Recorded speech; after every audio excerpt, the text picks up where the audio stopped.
Muzika pathin thu aman sei bang thudo tai ti van noi le se isim ti la kona yutte sekele akichai dim igeza van noi ni te tinga most controversial topic ti dim ham a controversy na dong ki chai lo dim kinil na dong be lo dim chu tu jin ka ti yu pakai Yesus Krista miem him sena humpin lesi na humpin par athimo mo me ti chula apau gimgen the na wa ko na thu the nei prosa ket piao ma adin mun chu be leo a crucifixion a sin chu a film chu Bible sin na wa ko na thu the chu a thi do je lo hi he cha thi pa chu a thong ki de ki ti chu wa noi mi him logic mi him lung ya mai tu ti ma thing thei lo ta san lo ta mo ma hi ho hu mi yo tu sin ka ho ki phong chen hin ti ta san lo mo hi na 100%. Jesus chu thingpe la ketpe in naumin normal ta gyan nga chu pakai Jesus Krista chu sim chu bol ko tham na ki chai ang tai ya la te ho lam kai wa nam chalai ko na ki chai na chu ke ya ri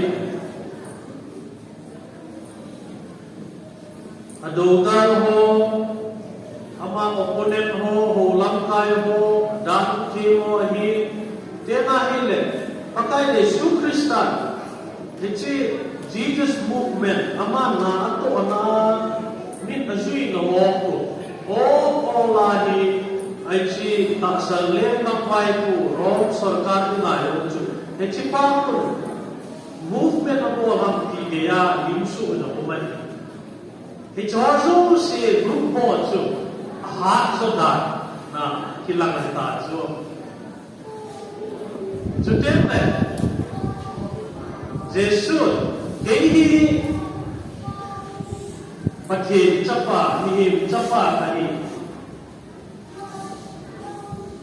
Jacob masanga ko na umsa pathin kani ase judate lempa judate pathin kani aki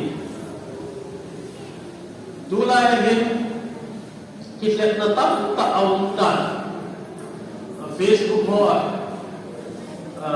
nungam me hoy tak ka awam ay ole pasal me hoy khanam chu me ho te pa pasal ho ha me ho chu pasal ho ate mi ki ho pi rin te ma he che nam tin ka choi che ka in dip din hi yo chu ai bo chi con khát điện atak san lo kan hiop pi le konum te nai le nang ning iPhone jong ka chon laptop jong ka chon ilba jong ka chon chawo jong ka chon ki chosi se hi ka thot hi story ho ta to airport ta ko me ka hin thot do de ta ai thot din na nim jong ala Echin na la do na dinga chu chizat sum deposit wa na bol ai te ukit ta mitam dai na ta asanin deposit na bol win sum do asum la muji ta lo ito ba mo chu mi him hat na sata alu ti ba ki pa sa kinek sa anok sa azo na ti ma hi le akinek sa anu kinek sa pa chu atha chu o chu English at tulay pa wasi na to fraud ahin. Jesus long to fraud ka ahin ki approve now to bang chu. Nang ma pathin chapa ni nang long ki hu hing lang jeng long nei hu hing lang ya. Don mo win. hung to Elisa hung te no pe hung te e hung no ho e chun hi chi pa hi ma cha mo the e koi ti chu ai i chang ma cha mo pa ta mu na king pe la khet pe na mu na chu fraud hi ti picture tu to a chu a hi na Matthew bung som ni le ge i ve na he le new future, new face introduce ahong ke boy.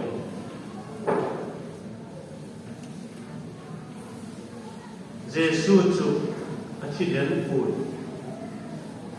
Wanti len numeho za pachinin akai putai aman asay sa kami athodok tayo. Giêsu athodo zowahin numeho so akin mubin muteo pai ni sinubin au pi jing di bin zong asin wana apang to masang jeng zong abu ikel zowahin ni somni zan somni sei ji hola au na la je Heci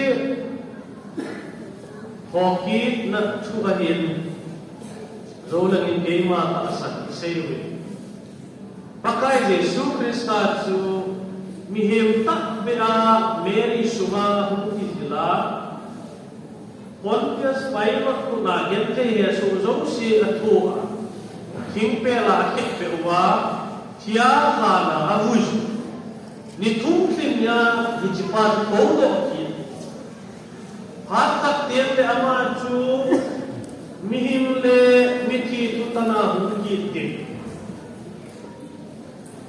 Chu tiyan le ama zala chu hichi atya gokro kitpa zala chu chon siya kinay lam na katasa le. Aso na pema siya chu mihim ta sa puti zong atodo kit din din katasa le. Yechun ho hit to do bi controversial ta ahi lain juda tela je in ataasan le ataasan lo movin farisi wa ataasan movin sadusi so ataasan movin jutemle juda te chi mi hi athok hidro ataasa andi ma mel bak pa ai ko ki ti ju taasa ko ai ke be leo chun Kamomin kasabang kempan kangin tuan katilan hoy mo mai ti tuan katilan hoy mo mai ti hichibimbang bang hikiel wa tuto ti Greek teacher hichimihim ta sapahi asugat kagawi to akiket ang alin ti yeton kagawi to ti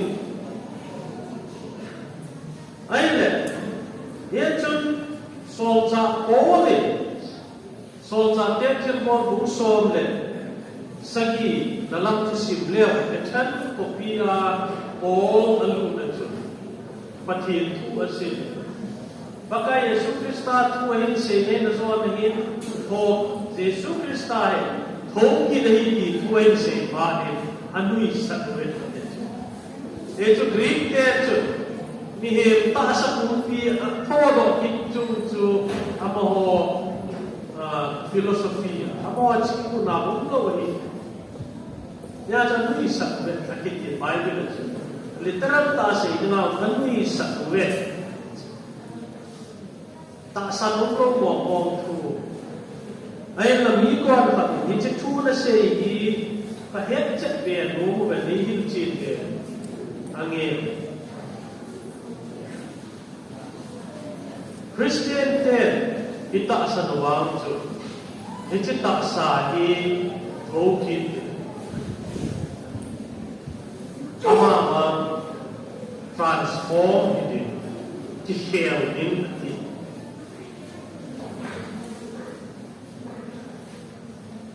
baka Yesu Krista hokit tudo la hin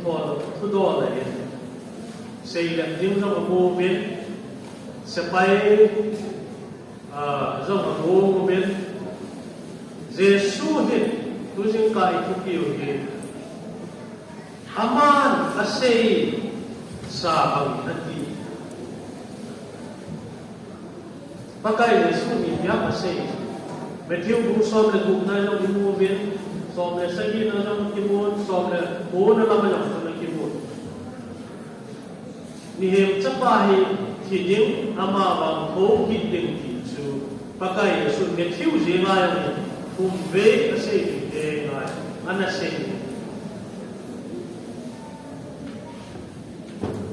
hầu hiểu họ hết hầu lắm cái họ pakai Giêsu hi hiện các thọ đó khi bên này thì hết ya là giống khát lên ama hiện các thọ đó khi bên này là tí gì đến aloi mà đủ cứ độ tiền thấu có cái tai tiền mà sáng ai khép sáng mà ấy khép đi tiêu hiện chúng luôn rồi thì chú bị lắc là gì bị lắc năng hoa là cái gì này chú đem đi ngang ang ating sepay na mapoy sungkul nga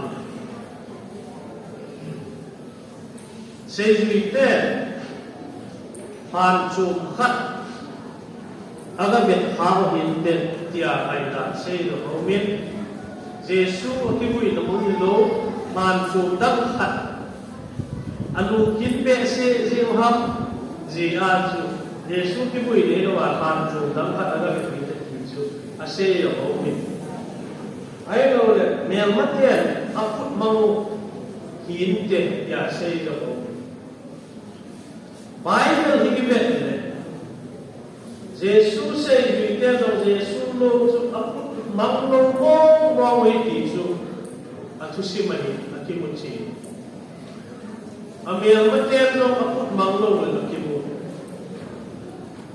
Tudemle aman asay sa bangin natin kita nakha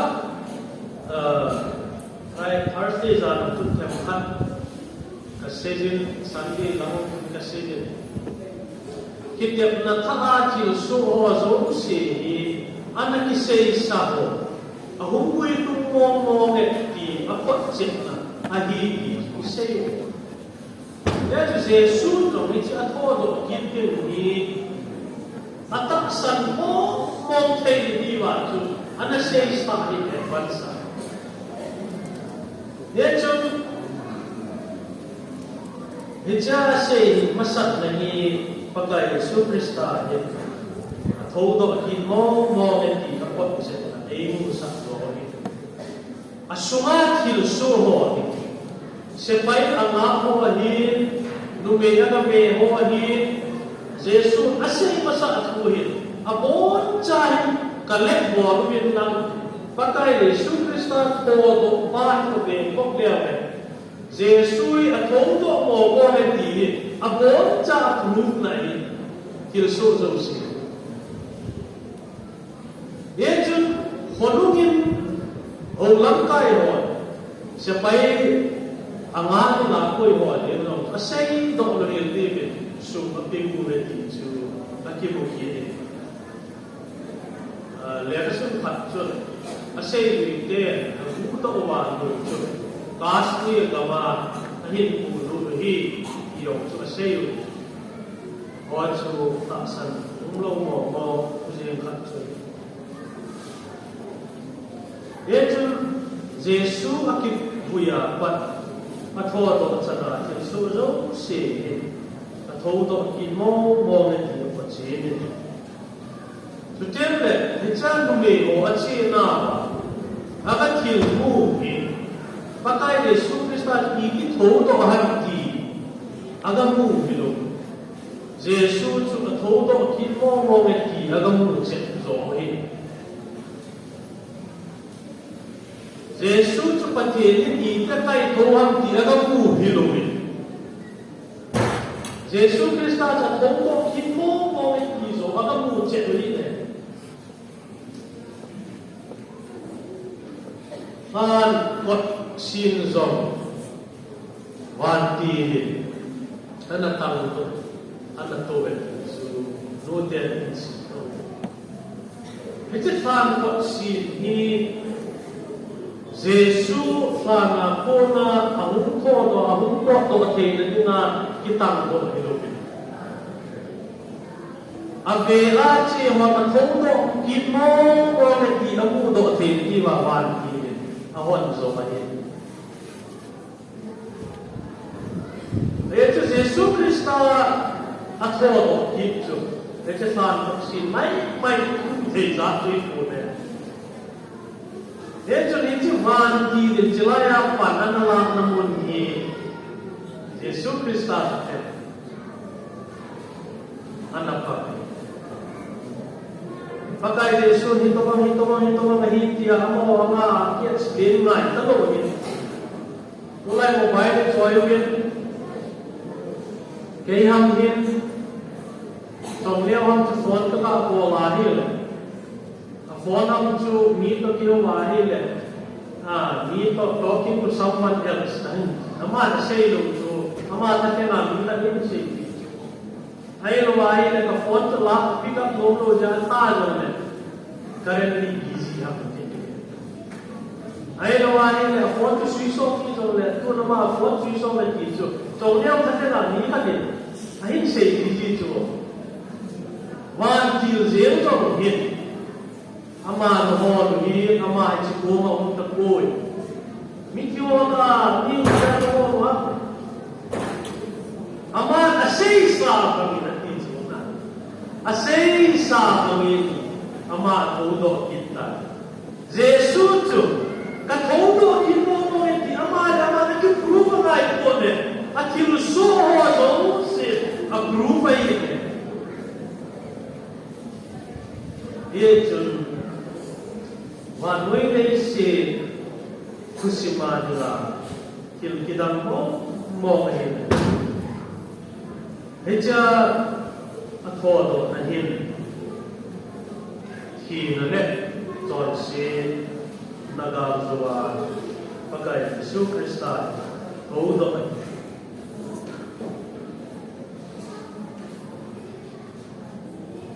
athodo na hi pakai Yesu ni atho do so wa hin a he thei Yesu Bible mu ki pa na tu pha su dang ho su me le ki ba kon la pa hi se ku we are we have to ti no Yesu tu a he thei lo ni da ti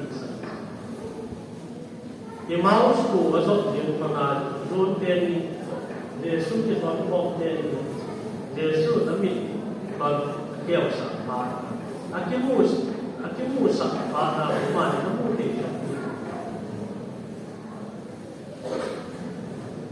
pakai Jesu Krista athodo kifin Iti mihi amon mang te I mon mang te luwa kai thoman te diwa Jesu Krista hi hodo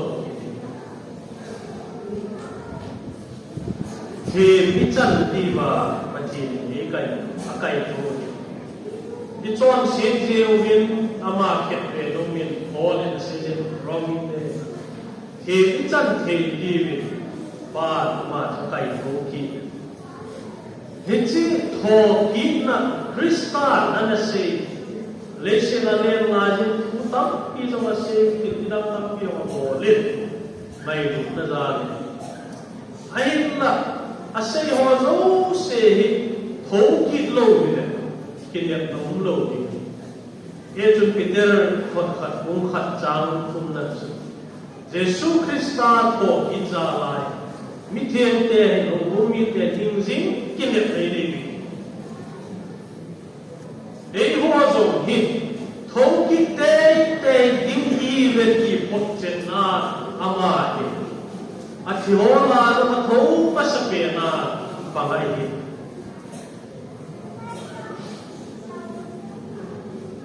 ama hung kila tiang le ama iba tiu ni le chu tiang le hung kila tianga ni ama chu iche sela ahi namak baga imu the tiu imu chet tiu ri chu zon le thak khat chu ase ye chun Paul lin ho bumi te la na to na je ma yo chu e che tho kit to do la ke anu goi nao tam pio ke mi hem ta sa hi ti wo mo tho kit tim ham ti chu ko re na lo a kin ni nao ka goi nao ni ye chun Paul lin te ka na ka si me langin ni chu mu chi na tu chu Muci cuacia pun luai ini kita tu betul ham. Amuci tu zui cia huke tu betul tu pati ni nasi usah meh.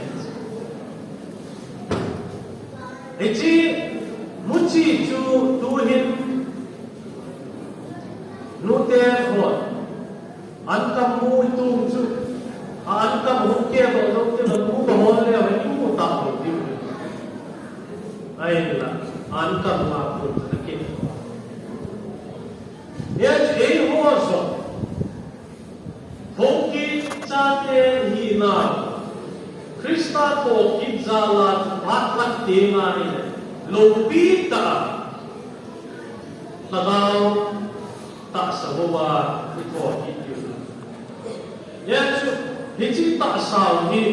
Mohon tema.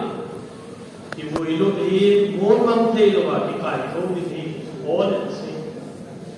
Pakai Yesus Kristus tu atas sana mohon pun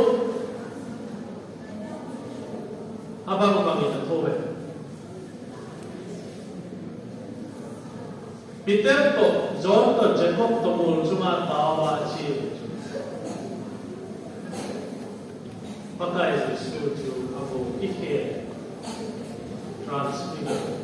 transform abu kike echa abu kike baat pun Jesus pakai Yesus dia na John Peter se pakai echa ko mai mo ne no me se de ye to tham tum se mo de Itu kamu tu kat nangadim kat Moshe tu kat Elijah ini. Aman ingong dia pun, Jacob ingong dia pun, John ingong dia pun ni. Amun jono mai pun Yesu ikhel na, bo ikhel na muncul. Hildan hai to nahi, ini bapita lucu, lu masa ini. Ia tu Yesu kai itu kau pakai cukup.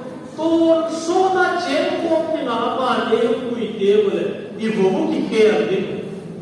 Boleh mikir kalau bagi itu ki care dia kan itu kalau tak sebuah ki care so dia boleh. Itu orang lima dia ikut ngomong di waktu waktu lesen di koyak sejen dia. Boleh dia kan sejen jolo. Ini mikir kalau bagi ki care so dia boleh. Today tu le hildan nai cha nai im chu mi ma ta lu ni ama to yu ho mu chu sim se le no se le sa ju hildan nai cha ta lu ni ni ka se ye chu hin to kam din mun chan ge ki chan the ni ma chu ba Krista chu thi na ko na kai ko ye cha kai ko na za la chu Ngai cha dam talowa ama tapi cia komo fing se sakti di ucan ke patinin agai zala ai to zala pati thamai ne na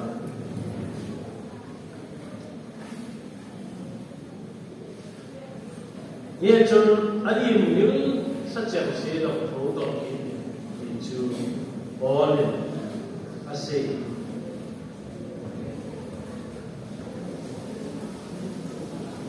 Tulai ni kuhil tam piau ni, baik ni lagi Sunday di kuhil di agi seipun. Jono ni dimbo kise sabat ni dimbo kise tinju ata nong kise ilakwa Saturday mga nong kiunta Sunday ni jaya yekse lo akichatim tima role khat isu ke lo ne khat lang ne su ke lo dim ti Sunday jong amanu Saturday jong mga nong umata ilakwa Seyong kicil, saya kisah kisah ini adalah Bible. Ana saya sama oleh itu orang mihot sungai lumbok na lumti rumah. Siapa tak dia tak. Sabat tu jodoh ni kau tu patin he hilzong sehukun tu apa asin pa ahiti he nanti ngaji aniksa. Abala di utara bilang nama sedang insim lewen. Adik tadi ukur asiri ukur cup kil kumit akhir. Pakai ahi dah, ahi itu apa ahi dah. Dia tadi bah, itu jauh ni pun ini masih. Atupi aja kil dah ibu ni. Adik kau tu tupi ibu. Adik lona upat kau yang apa tupi jauh ni. Dunia ni kuai Sunday ni itu pian pun Jodoh ni kuai kicai ni masa pennya kau tu kit baju. Itu pian. Ama ita sanza le. Ama tu kit na thane na tilbon thei na zala tu. Dunia banoi ni atam zon. Ini kuai ini dunia.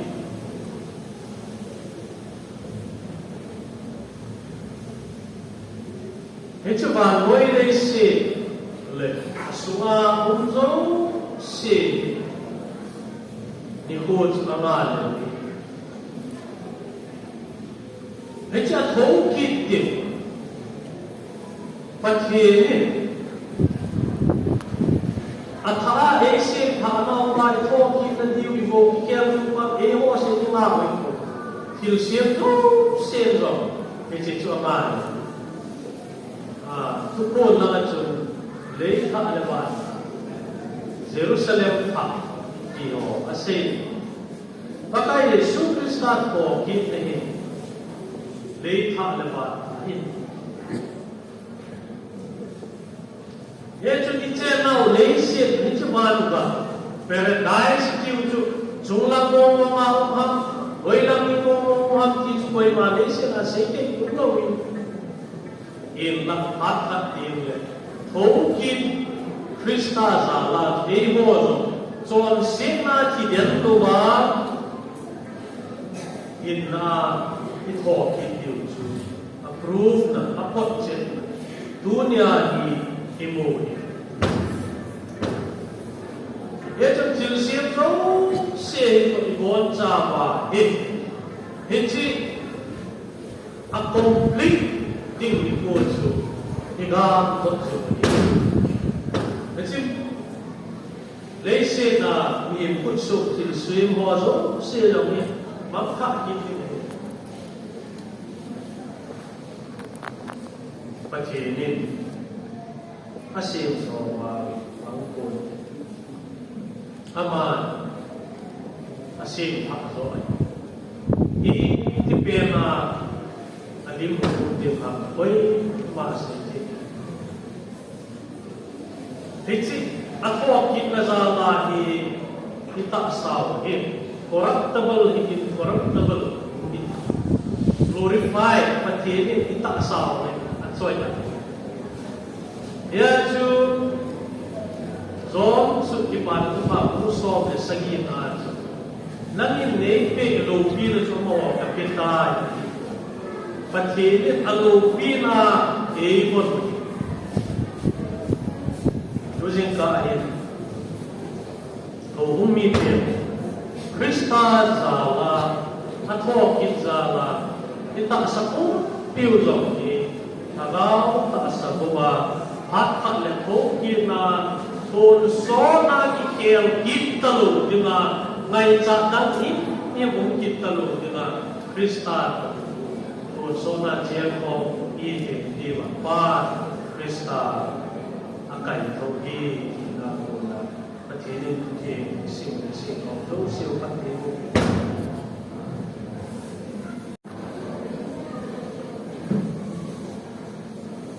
Jesu Krista có đồng kỹ thu làm dấu cho bên này luôn chỉ có đến còn sẽ cái xây dựng cho bạn thu bằng cái